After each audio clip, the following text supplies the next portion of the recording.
Em nome do Pai, do Filho e do Espírito Santo. Amém. Proclamação do Evangelho de Jesus Cristo segundo Lucas.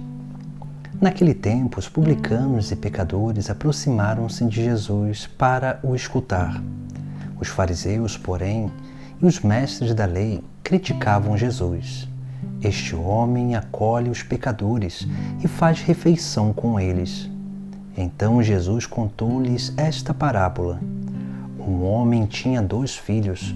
O filho mais novo disse ao pai: Pai, dá-me a parte da herança que me cabe. E o pai dividiu os bens entre eles. Poucos dias depois, o filho mais novo juntou o que era seu e partiu para um lugar distante. E ali esbanjou tudo numa vida desenfreada. Quando tinha gasto tudo o que possuía, houve uma grande fome naquela região, e ele começou a passar necessidade. Então foi pedir trabalho a um homem do lugar, que o mandou para seu campo cuidar dos porcos. O rapaz queria matar a fome com a comida que os porcos comiam, mas nem isto lhe davam. Então caiu em si e disse: Quantos empregados do meu pai têm pão com fartura e eu aqui, morrendo de fome? Vou-me embora. Vou voltar para o meu pai e dizer-lhe: Pai, pequei contra Deus e contra ti. Já não mereço ser chamado teu filho. Trata-me como um dos teus empregados. Então ele partiu e voltou para seu pai. Quando ainda estava longe, seu pai o avistou e sentiu compaixão. Correu-lhe ao encontro, abraçou-o e cobriu-o de beijos. O filho então lhe disse: Pai, pequei contra Deus e contra ti. Já não mereço ser chamado teu filho. Mas o pai disse aos empregados: Trazei depressa a melhor túnica para vestir meu filho e colocai um anel no seu dedo e sandálias nos pés. Trazei um novilho gordo e matai-o. Vamos fazer um banquete, porque este meu filho estava morto e tornou a viver. Estava perdido e foi encontrado. E começaram a festa. O filho mais velho estava no campo.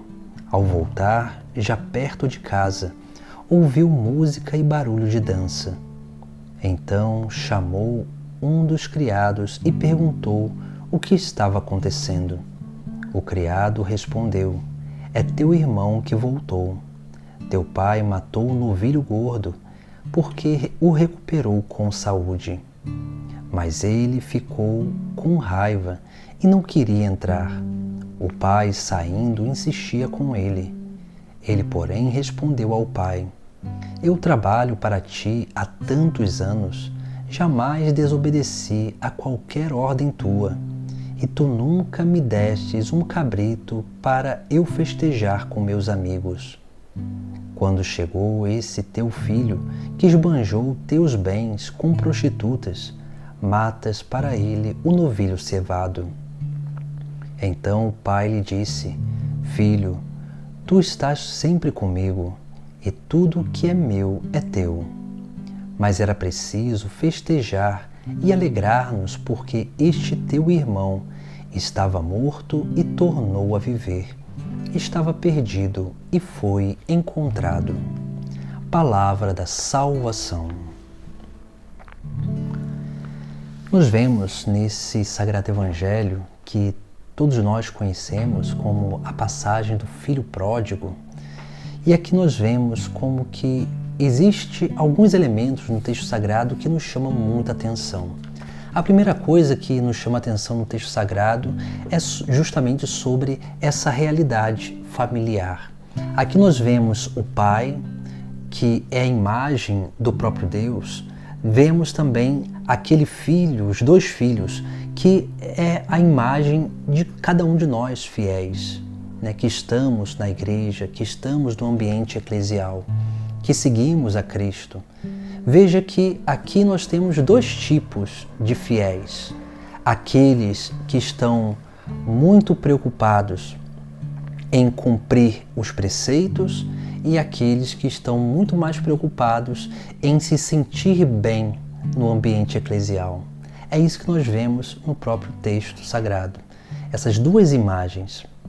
O filho, que é esse pródigo, aquele que gasta tudo, é aquele que está muito mais preocupado com as suas carências, com os seus sentimentos, com aquilo que ele quer experimentar, que ele quer realmente ali, né, ter o prazer.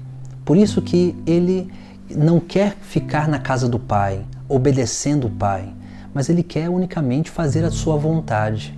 Ele quer buscar aquilo que as suas desordens anseiam. Infelizmente, há muitas pessoas assim também dentro da igreja. Pessoas que não querem um comprometimento com Deus, mas elas querem um evangelho que se adeque à vida delas. E elas não querem se adequar ao evangelho. Aí nós vemos justamente essas realidades. Por isso que essas pessoas, elas ficam buscando na igreja elas mesmas. Elas não buscam a Deus, mas elas gostam unicamente daqueles ambientes que elas se sentem bem, daqueles lugares onde ela se sente confortável. Ela quer ir para um momento de oração, para um encontro, por algum evento dentro da igreja, mas ela quer sentir uma experiência e ela esquece que a experiência de fé não é sentimento. Mas essas pessoas, elas buscam unicamente isso. São aquelas pessoas que Jesus Cristo criticava, que buscavam sinais, mas não queriam viver uma experiência de fé. Depois nós temos a figura do outro filho, que são aquelas pessoas que continuam na igreja, praticam os preceitos, cumprem o preceito dominical, estão muitas vezes nas pastorais, estão, né, diante de todas as realidades, né, que nós temos, realidades eclesiais, estão ali trabalhando, fazendo coisas e tudo mais, estão perseverando, mas também não estão perseverando por Deus, estão perseverando para alimentar também aquilo que são os seus próprios anseios. Por isso que nós vemos, né, esse segundo filho, quando o filho pródigo ele volta para casa, nós vemos que esse filho, sabendo que aquele filho que foi embora, levou a sua herança e quis voltar para o seio da sua família, e o pai o acolheu, esse filho ele fica irado. Por quê, né? Primeiro porque se aquele filho recebeu a herança e foi embora, é como se ele tivesse matado toda a sua família na sua vida. Então, esse filho que ficou em casa cumprindo os seus preceitos, ele agora, quando aquele outro filho volta, ele vai ter novamente que dividir a sua herança com o seu irmão. E é isso que nós vemos, né? Muitas vezes dentro da igreja, pessoas que estão muito mais preocupados com o status, com a ganância, com os méritos, com os aplausos, né? Com o reconhecimento, do que realmente em servir com generosidade a Deus. Por isso que o texto de hoje ele nos traz esses dois âmbitos, né, que nós precisamos aprender a refletir na nossa vida e fazer o nosso exame de consciência para que nós não caiamos nesse grande pecado, que é esse pecado de buscar muito mais a nossa vontade do que a vontade de Deus. E esses dois irmãos, eles fizeram justamente isso, cada um da sua forma, cada um do seu modo, porque não basta permanecer na igreja, perseverando, cumprindo os preceitos para alcançar a salvação. Se o nosso coração ele não é desejoso pelo próprio Deus, mas se o nosso coração ele for desejoso unicamente pelos nossos prazeres, pela nossa vontade, aí nós vamos viver como o primeiro filho que pediu a sua herança, foi embora e esbanjou tudo. E é isso que nós precisamos refletir sobre a nossa vida. Por isso que lá no meio do texto nós temos algo que é essencialmente importante para a nossa vida, que aí é o segundo ensinamento que o texto sagrado nos traz. Porque quando nós olhamos lá, quando aquele filho volta para casa, o pai que ali o avista de longe, ele diz ao empregado, para que aquele empregado trouxesse uma túnica, a melhor túnica, para vestir o seu filho.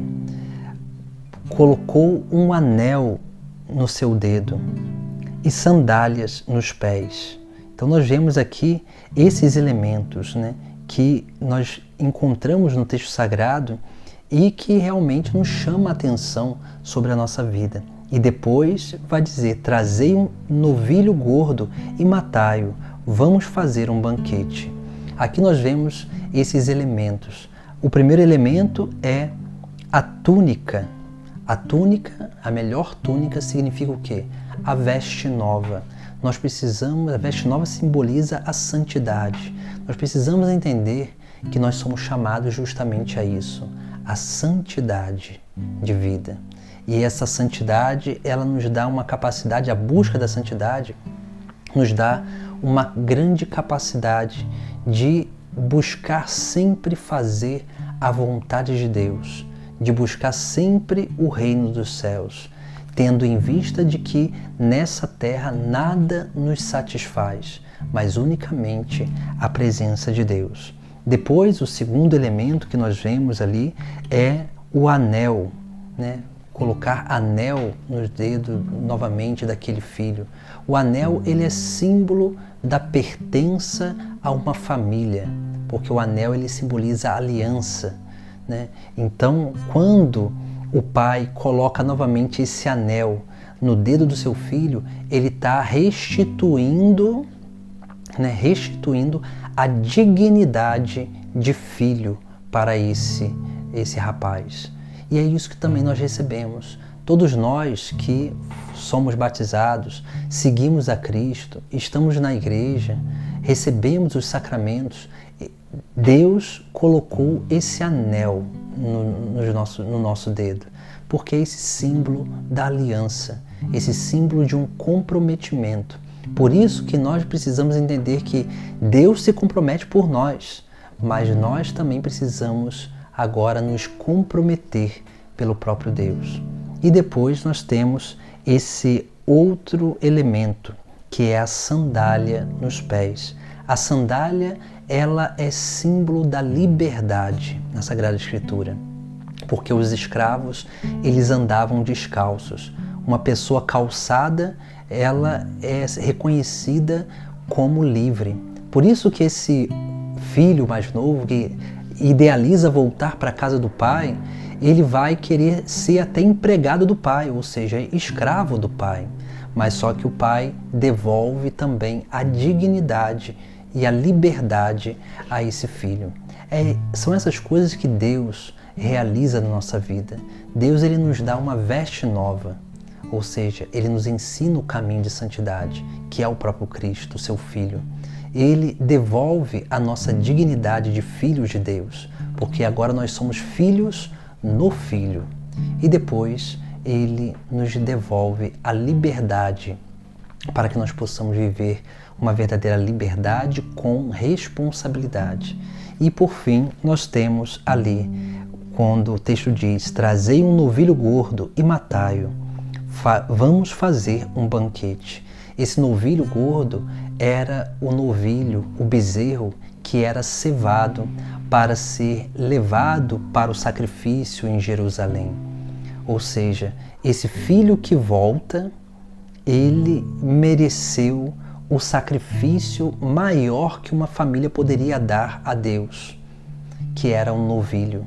Ou seja, a dignidade da nossa vida e a santidade da nossa vida é nos devolvida pelo maior sacrifício que Deus poderia fazer por cada um de nós, que é o próprio Cristo, que é o seu Filho, que o próprio Deus envia nessa terra para, através do seu sacrifício, pudesse nos realmente mostrar o caminho de santidade, devolver a nossa dignidade de filhos e a nossa liberdade, para que assim nós possamos viver uma verdadeira liberdade com responsabilidade e assim nós possamos também oferecer um sacrifício de louvor e adoração, um sacrifício digno e justo a Deus através da nossa vida, para que a gente não viva como esses dois irmãos, um pelo sentimento e o outro pelo interesse, mas que nós possamos viver com amor